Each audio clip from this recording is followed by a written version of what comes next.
बिस्मिल्लाहिर्रहमानिर्रहीम। अस्सलाम वालेकुम। आज का जो हमारा पहला टॉपिक है जिस पे हम बात करना चाह रहे हैं कि वो है एबीए की बुनियाद किसने रखी।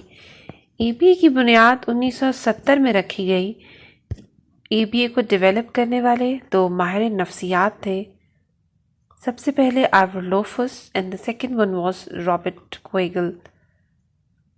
रॉबर्ट कोएगल ने अपनी तमाम प्रोफेशनल लाइफ में जितना भी काम किया वो बच्चों के बिहेवियर पे किया, चाहे वो ऑटिज़म के बच्चे हों या चाहे वो न्यूरोजेनरेटिव डिसऑर्डर के बच्चे हों।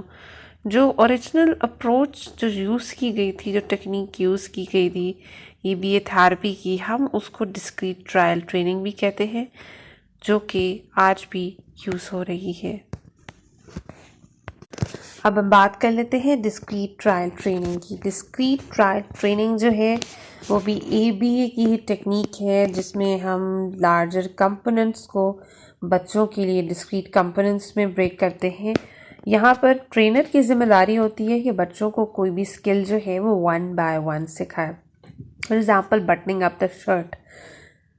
बटनिंग अप द शर्ट, आपने बच्चे को ये नहीं कि आपने डर बच्चे के अंदर हाँ जी बेटा जी शर्ट पहन लो, नहीं, आपने 1 बाय 1 तो इसको शर्ट पहनना सिखानी है। फिर शर्ट पहन के बटन कैसे करना है, फिर उसने उतारनी कैसे है, फिर उसने फोल्ड कैसी करनी है, ये तमाम आपने चीज़ें अचीव करनी है। उसको हर एक स्किल को प्रैक्टिस करा के आपने उसको मास्टर कराना है, लेकिन आपको ने तमाम चीज़ें सिस्टमेटिकली लेके चलनी है। यहाँ पर ट्रेनर की जिम्मेदारी ये भी है कि वो कोई ना कोई रीइंफोर्समेंट यूज़ करे जब बच्चा वो डिज़ायर बिहेवियर अचीव कर ले। फॉर एग्ज़ाम्पल वो कोई भी कैंडी हो सकती है या कोई ना कोई टॉय भी हो सकता है। मैं दूसरी मिसाल ये देना चाहूँगी कि अगर ट्रेनर उसे 2 कलर्स के बारे में डिफ्रेंशिएट करना सिखा रहा है तो सबसे पहले टास्क में तो वो उसको क्लू दे कि ये कलर है, ये वाला कलर है, ये रेड हो गया, ये येलो हो गया, ठीक है। जब पहले और दूसरे टास्क के बाद बच्चे ने थोड़ी सी ग्रिप पकड़ ली है, मजबूत हो गई उसकी ग्रिप, फिर उसके बाद आप बच्चे से खुद पूछें कि बेटा आप मुझे बताएं ये कौन सा कलर है, ये रेड कलर है, ये येलो कलर है। जब उसने आपको तमाम कलर्स के नेम बता दिए हैं, फिर आप उसके उस बिहेवियर को रिवॉर्ड दें, चाहे वो कैंडी हो सकती है या स्मॉल टॉय हो सकता है। जो हमारी एबीए की जो हमारी टेक्निक है वो हम किसी भी इंडिविजुअल के बिहेवियर में एक मीनिंगफुल चेंज ला सकते हैं, ठीक है। अगर हम बिहेवियर की बात करें तो बिहेवियर में हमारे 3 स्टेप्स आ जाते हैं। फॉर एग्जांपल एक है एंटीसीडेंट, जिसमें आपका क्यू इंस्ट्रक्शन आ जाती है, एक हमारा बिहेवियर है, फिर एक कॉन्सिक्वेंसेस। मैं आपको मिसाल देना चाहूँगी। फॉर एग्जांपल आपको भूख लगी है, वो आपका एंटीसीडेंट हो गया, आपने कुछ खा लिया, वो आपका बिहेवियर हो गया। फिर आपको उस खाने की वजह से जब आपकी भूख मिट गई तो आपको बेहतर महसूस हो रहा है, वो आपका कॉन्सिक्वेंस हो गया। तो इससे आपने एक पॉजिटिव कॉन्सिक्वेंस अपने बिहेवियर का अचीव कर लिया। तो इसने एक तरह से आपके अंदर एक मोटिवेशन उजागर की कि जब भी आपको भूख लगेगी आप कुछ ना कुछ खाएंगे, इससे आपको बेहतरी महसूस होगी। एबीए का जो प्रिंसिपल है, इससे हम बिहेवियर में पॉजिटिव चेंज ला सकते हैं।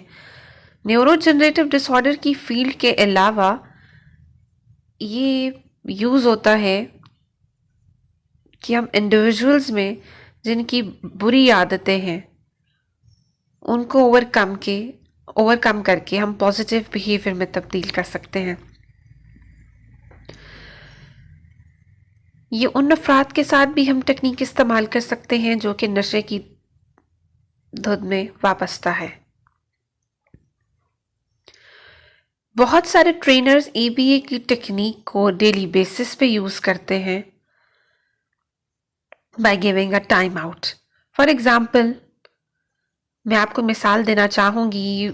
बच्चे को स्कूल का टास्क मिला, लेकिन बच्चे का दिल कर रहा है मैंने पहले खेलने जाना है, तो हम बच्चे के लिए टाइम आउट की टेक्निक यूज़ कर सकते हैं इस तरह के। आप पहले बच्चे को कहें आप बेटा पहले आप होमवर्क अपना कंप्लीट कर लें, उसके बाद मैं आपको खेलने जाने दूंगी, ठीक है। वो आपकी टाइम आउट की टेक्निक है। जो यहाँ पर रिवॉर्ड है और वो है बच्चे का खेलना, कि वो होमवर्क कंप्लीट करेगा तो तब आप उसको खेलने जाने देंगे, ठीक है। रिवॉर्ड और कॉन्सिक्वेंस क्या है, बिहेवियर को बनाते हैं, ठीक है। ये रिलेशनशिप जो एंटीसीडेंट और बिहेवियर और कॉन्सिक्वेंस का, हमारी एबीए जो है तमाम इसी के गिर्द रिवॉल्व अराउंड करती है।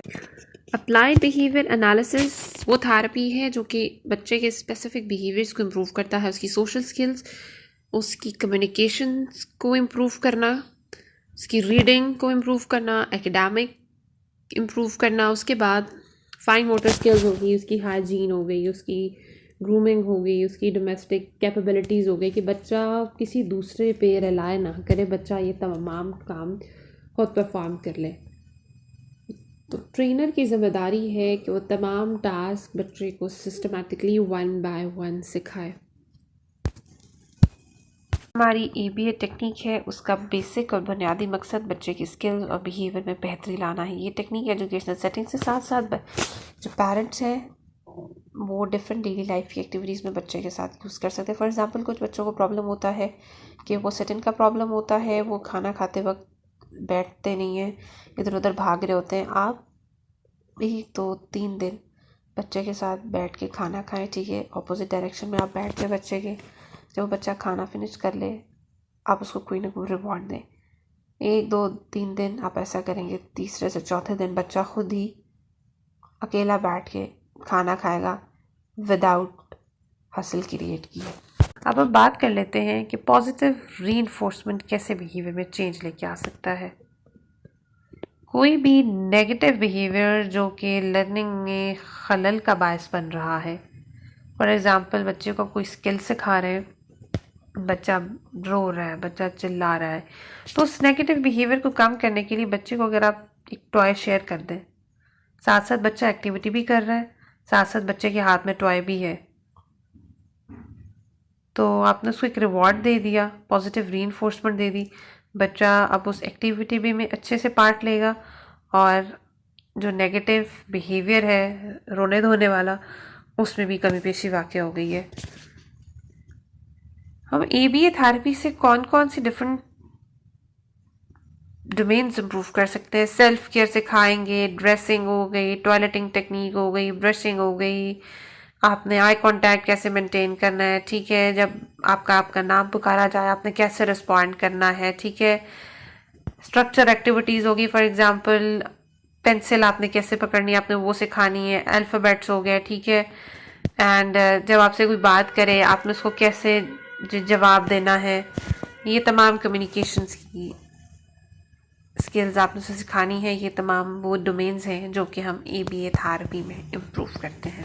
कर लेते हैं fine motor and gross motor skills की। Fine motor and gross motor skills में बेसिक डिफरेंस ये है कि फाइन मोटर स्किल्स में स्मॉलर मसल्स का अमल दखल होता है, जिसमें आपकी ग्रास्पिंग होती है, पेंसिल होल्डिंग होती है, ड्राइंग होती है, बच्चों को आप ट्रेसिंग सिखा दो। ग्रॉस मोटर स्किल्स में वो स्किल्स जिसमें लार्ज मसल मूवमेंट का अमल दखल हो, जैसा कि सिटिंग है, क्रॉलिंग है, वॉकिंग है। अगर मैं फाइन मोटर स्किल्स में एकेडमिक स्किल्स की बात करूं, आप उसको पेंसिल होल्डिंग सिखा रहे हो, बच्चे को कलरिंग सिखा रहे हो। अगर वहाँ पे मैं सेल्फ केयर की बात करूं तो बच्चे को आप ड्रेसिंग अप सिखा रहे हो आराम आराम से, ठीक है। सबसे पहले बच्चे ने उसमें एक टेक्निक सीखी, फिर दूसरी, फिर तीसरी, फिर शू लेसिंग, वन बाय वन आपने बच्चे को सिस्टमेटिकली चल के एक एक स्टेप सिखाना है, ठीक है। फिर उसके बाद जिपिंग कैसे करनी है, बटनिंग कैसे करनी है, बेल्ट बांधना। लेकिन जब तक वो एक टेक्निक में एक स्टेप में मास्टर नहीं होता, आपने अगले स्टेप पे नहीं जाना। जब तक कि वो एक स्टेप सीख जाता है तब आपने उसको नेक्स्ट स्टेप पे लेके जाना है। बात कर लेते हैं कि एबीए थेरेपी की जो टेक्निक है वो किस एज में इफ़ेक्टिव होती है। एबीए थेरेपी की टेक्निक जब आप 5 साल या 5 साल से कम उम्र का बच्चा है, तब अगर पेरेंट्स को पता चल जाता है कि हमारा बच्चा फ़लाने मसले से सफ़र कर रहा है, कोई भी डिसऑर्डर है, तो तब उसकी सोशल, उसकी मोटर, उसकी वर्बल बिहेवियर और उसकी रीजनिंग स्किल्स को मैनेज करना आसान हो जाता है, तब उसके बिहेवियर को मॉडिफाई करना बहुत आसान हो जाता है। अगर पेरेंट्स को बहुत लेट पता चल रहा है कि 10 साल, 11 साल, 12 साल, तो तब उसकी उस स्किल्स को मैनेज करना थोड़ा सा डिफ़िकल्ट हो जाता है और उनकी स्किल्स को इम्प्रूव करना। अगर आपको स्टार्टिंग एज में पता चल गया है तो तब उसकी सोशल और मोटर वर्बल स्किल्स को इम्प्रूव करना बहुत आसान हो जाता है।